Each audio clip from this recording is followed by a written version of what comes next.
Misalnya kasus ijazah Pak Jokowi yang sekarang ini, saya ikut bicara sebentar kemarin. Saya tidak peduli apakah ijazah Pak Jokowi itu asli atau tidak. Saya tidak peduli karena itu tidak akan ada akibatnya terhadap proses ketatanegaraan kita.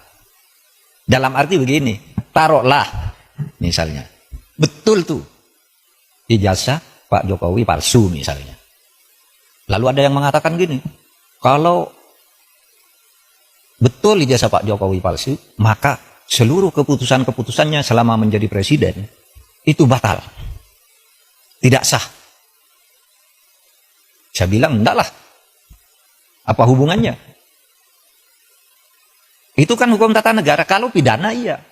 Pidananya bisa. Kalau terjadi pemalsuan, itu karena kebohongan. Kebohongan publik karena pemalsuan. Itu bisa, tapi pidana itu tidak menyangkut ketatanegaraan ke orangnya.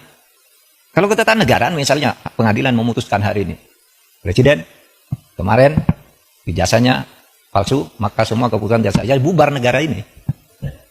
Undang-undang pemilu, dia yang buat, pemilunya udah selesai. Yang tanda tangan tuh presiden. Apa tidak sah? Yang mengangkat hakim-hakim tuh tanda tangannya presiden, hakim MA. Apa putusannya batal semua? Pengangkatan menteri, lebih diangkat oleh presiden dasar.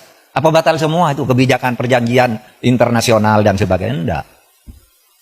Enggak bakal tidak sah. Karena apa? Kalau pendekatannya hukum tata negara dan hukum administrasi negara, itu dalilnya itu keputusan yang sudah dibuat secara sah oleh kedua belah pihak. Itu harus dijamin kepastian hukumnya. Wah, itu berlaku. Kalau salah ya sudah, misalnya kita kontrak dengan Cina, bikin jalan tol gitu, bikin kereta api gitu. Karena kita tidak senang lalu mau batal, ya Cinanya tidak mau. Kita terikat oleh hukum internasional juga dalam sengketa internasional. Atau kampus-kampus ini menjadi tidak sah semua ijazahnya. Karena apa? Yang mengangkat menteri, rektornya yang menandatangani ijazah itu. Menteri itu diangkat oleh presiden. Oleh sebab itu jangan terlalu ngelantur. Bicara keabsahan ijazah presiden kok dibilang lalu keputusannya tidak sah. Karena saya mengatakan begini, ini ada aja yang nanggapi. Saya lihat di TikTok. Seakan-akan apa? Mahfud MD sekarang sudah berubah. Sudah mendukung Pak Jokowi. Dia mengatakan bahwa kalau ijazahnya Pak Jokowi palsu, keputusannya tidak batal. Lah iyalah, bukan karena mendukung, memang begitu.